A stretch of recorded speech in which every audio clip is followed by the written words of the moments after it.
July 18th, 1195. The Plain of Alarcos, central Spain. King Alfonso the Eighth of Castile rode onto that plain with the finest army in the Christian world, and absolute certainty that he was going to win. He had not waited for his allies. The kings of Leon and Navarre were sending forces. They were on their way. Alfonso did not wait. He had faced the Almohads before. He was confident. He was wrong. By nightfall, 20,000 of his men were dead or captured. The master of the Order of Santiago lay among the fallen. 5 castles surrendered without a fight in the days that followed. Toledo itself was threatened. The road to the heart of Christian Spain lay open. Alfonso escaped with his bodyguard. He rode back to Castile alone, through the wreckage of everything he had spent his reign building. He was 37 years old. He had 17 years left to live, and he would spend every single one of them preparing his answer. This is the story of how Christian Spain went from that plain, from the worst defeat in a generation, to the single greatest military victory in the history of the Reconquista, and the men who made it possible.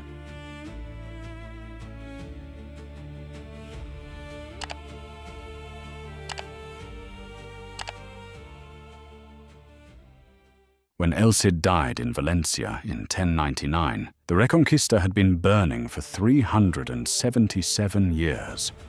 Valencia fell back to Muslim hands within 3 years. The Almoravids were resurgent. The Christian position in Spain, so promising at the turn of the century, had stalled. But something was already happening that would change everything. The Almoravids were falling apart from within. The same internal rot that had destroyed the Umayyad Caliphate before them was consuming them. By the 1140s, their power in Spain was collapsing. And from the deserts of North Africa, something far more dangerous was rising to replace them. The Almohads were not the sophisticated courtly culture of the Almoravids. They were religious purists of the hardest kind. They expelled Jews and Christians who had lived under Muslim rule for centuries, burned books they considered impure, and believed they were fighting a holy war against corrupted Islam as much as against Christianity. They were not interested in negotiation. And in 1147, they crossed the Strait of Gibraltar and began taking control of Muslim Spain. That same year, 1147, Lisbon fell to a combined Portuguese and Crusader force. Portugal was completing its own Reconquista in the west, while the Almohads were establishing themselves in the south. The map of Iberia was being redrawn from both ends simultaneously. In the center and east, Castile and Aragon were also pushing south, slowly, fitfully, interrupted by the same succession crises and wars between Christian kings that had plagued the Reconquista for 2 centuries. And then the Almohads decided to end the pushing permanently. Their caliph, Abu Yusuf Yaqub, who would take the same title of Almansa as the great Córdoba strongman, assembled the largest Muslim army Spain had seen since the original conquest and marched north to break Christian Spain once and for all. He found Alfonso the Eighth of Castile waiting for him on a plain called Alarcos. And Alfonso, too confident, too impatient, too proud to wait for the allies who were on their way, handed him the greatest Almohad victory since the sack of Santiago de Compostela. The Almohads did not press their advantage. Their caliph had political problems at home in Marrakesh. He raided deeper into Castile for 2 years, devastating the countryside around Toledo, then returned to Africa. He left Alfonso alive. That was his mistake. Alfonso the Eighth of Castile was not a weak king. He had ruled since the age of 11. He had fought his entire reign. He had taken territory from the Almohads and consolidated Castilian power across central Spain. But Alarcos broke something in him. Not his will, his certainty. A chronicler wrote that Alfonso trusted more in the size of his horsemen than in the will of God, which, in medieval Spain, was as close as a historian got to saying, he really should have known better. The years after Alarcos were the hardest of his reign. The King of Leon, furious that Alfonso had not waited for his forces, allied briefly with the Almohads against Castile. The King of Navarre maintained his neutrality. Every Christian kingdom that could have stood together was pulling apart, and Alfonso, alone in Toledo, understood for the first time what the Reconquista's greatest enemy had always been. Not the Almohads, not Al-Mansur, each other. He spent the years after Alarcos doing what he should have done before it, building coalitions, making peace with enemies, spending his own treasury to fund crusaders from France and beyond the Pyrenees, and cultivating the most important partnership of his later life, with Archbishop Rodrigo Jimenez de Rada of Toledo. Archbishop Rodrigo was not a man of the cloister. He was a political operator, a diplomat, and a soldier priest of the kind that only medieval Spain produced. He traveled to Rome and personally appealed to Pope Innocent III for a formal crusade declaration. The Pope granted it. Rodrigo then traveled through France, Germany, and Italy, preaching the crusade and raising forces. He rode with the army. He chronicled the battle. He was the architect of what was coming, as essential to Las Navas de Tolosa as Alfonso himself. In 1199, 4 years after Alarcos, the Almohad Caliph who had defeated Alfonso died. His son Muhammad al-Nasir inherited the throne. He was proud, cautious, and ultimately unable to read what was being built against him in the north. By 1212, 17 years after Alarcos, Alfonso the Eighth had assembled something that had never existed before in the history of the Reconquista: a united Christian army. Not just Castile, Aragon under King Peter II, and Navarre under King Sancho VII, the man who had been Alfonso's enemy for most of their reigns, who had allied with the Almohads against him, who had watched from a distance as Alarcos destroyed the Castilian army. Even he was coming, because Archbishop Rodrigo had made peace between them, and because every Christian king in Spain had finally understood what the Almohads were. From France and beyond the Pyrenees, tens of thousands of crusaders had converged on Toledo in the spring of 1212. The gathering was unlike anything the Reconquista had seen. There was one complication.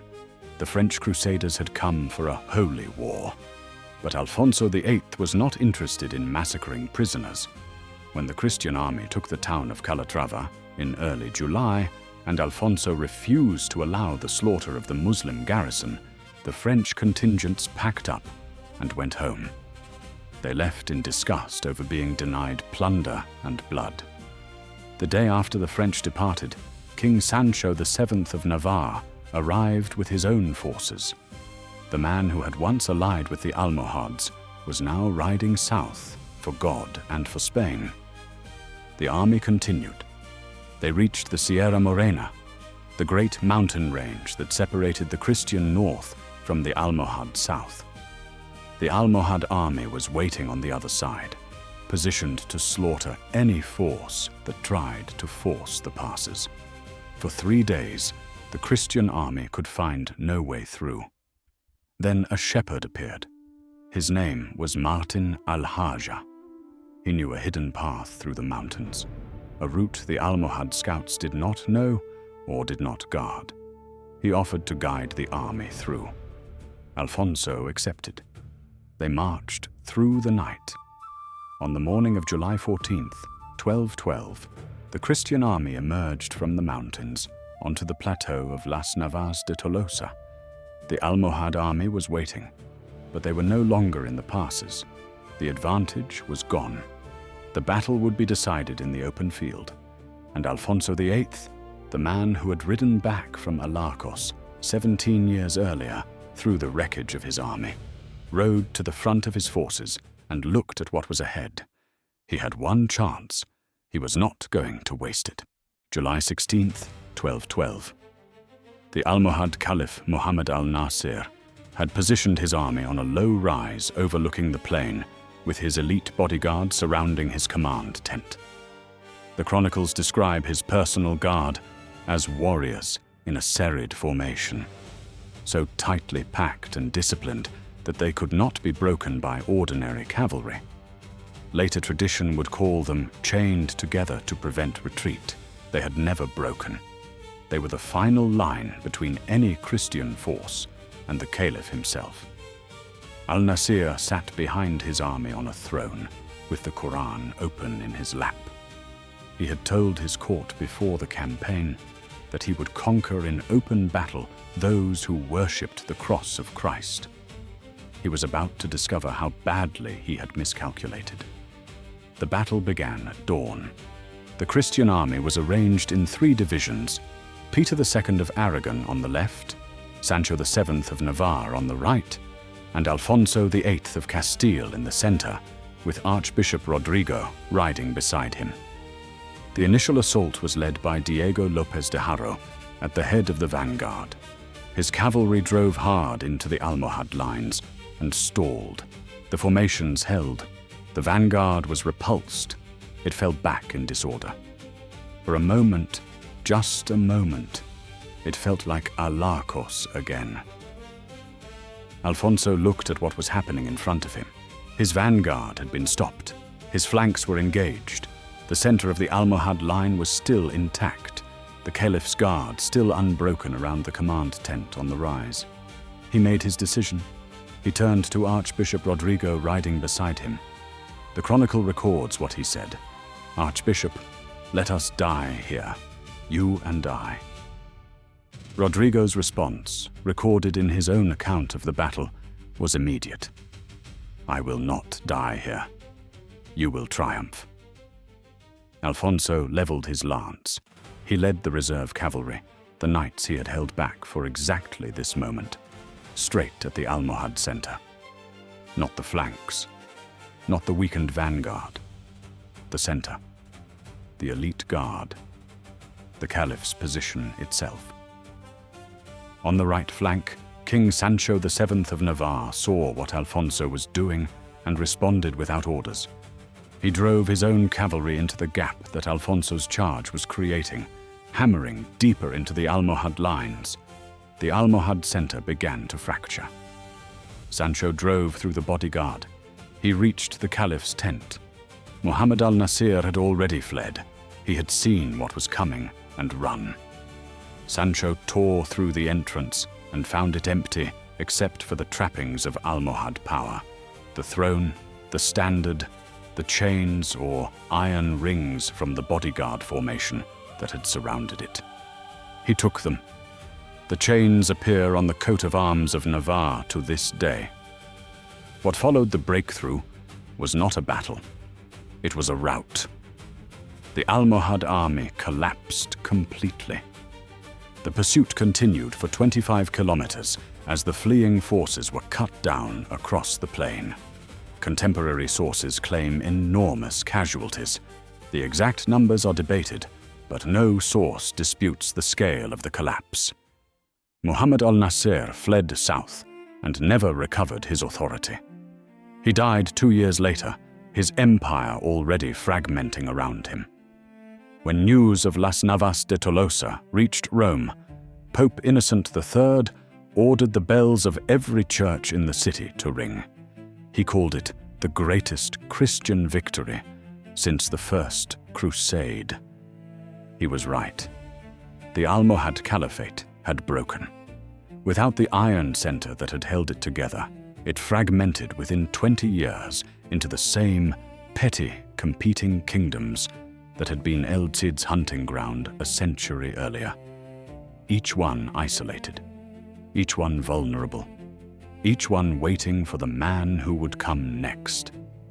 Martin al-Hayha, the shepherd who had shown the army the hidden pass, was granted the hereditary title Cabeza de Vaca, head of a cow, a reference to the cow skull markers that had guided the army through the mountains. His descendants carried that name for centuries. Alfonso the Eighth of Castile survived the battle by 2 years.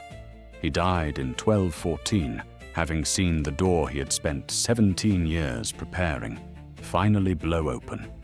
He did not live to walk through it, but another man would. His name was Ferdinand III. History would call him the Saint. He was born in 1201, the son of the King of Leon and the daughter of Alfonso the Eighth, who had won Las Navas de Tolosa, which meant that if the political stars aligned, he could unite the two most powerful Christian kingdoms in Spain under a single crown. His mother Berenguela understood this better than anyone alive. When the Castilian king died without a male heir in 1217, Berenguela moved with extraordinary speed. She inherited the Castilian crown herself, and within days transferred it to her 16-year-old son Ferdinand before anyone could organize opposition. She had been planning it. The nobles who might have objected found themselves outmaneuvered before they knew what had happened. Ferdinand was King of Castile at 16.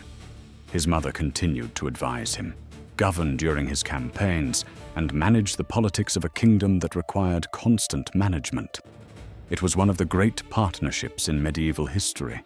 The Queen Mother who put her son on the throne and then made sure he stayed there long enough to become the greatest king in the history of the Reconquista. In 1230, 13 years after becoming King of Castile, Ferdinand's father, the King of Leon, died. Despite his father's attempts to divide the kingdom among all his children, Ferdinand, with his mother Berenguela's tireless diplomatic maneuvering, secured the crown of Leon as well. For the first time since 1157, Castile and Leon were united under a single king. They were to never be divided again. Ferdinand spent the next 22 years doing one thing. He pushed south, not in the grinding, interrupted, 2 steps forward, 1 step back way of his predecessors. Ferdinand III launched sustained, relentless, annual campaigns into Al-Andalus that never really stopped. He took advantage of the chaos left by the Almohad collapse. The Muslim cities of the south had no unified power behind them. Each one was alone. Each one had to negotiate or fight or surrender by itself. They fell one by one. Ubeda, 1233. Córdoba, 1236. Jaén, 1246. Seville, 1248. Córdoba deserves to stop the clock. This was not merely a military victory. Córdoba was the city of the Umayyad Caliphate, the city of the Mezquita, the great mosque that had been one of the most breathtaking buildings in the world. The city that Al-Mansur had ruled from when he sacked Santiago de Compostela 2.5 centuries earlier. The city where the bells of Santiago had been hung upside down from the ceiling of the great mosque to serve as oil lamps.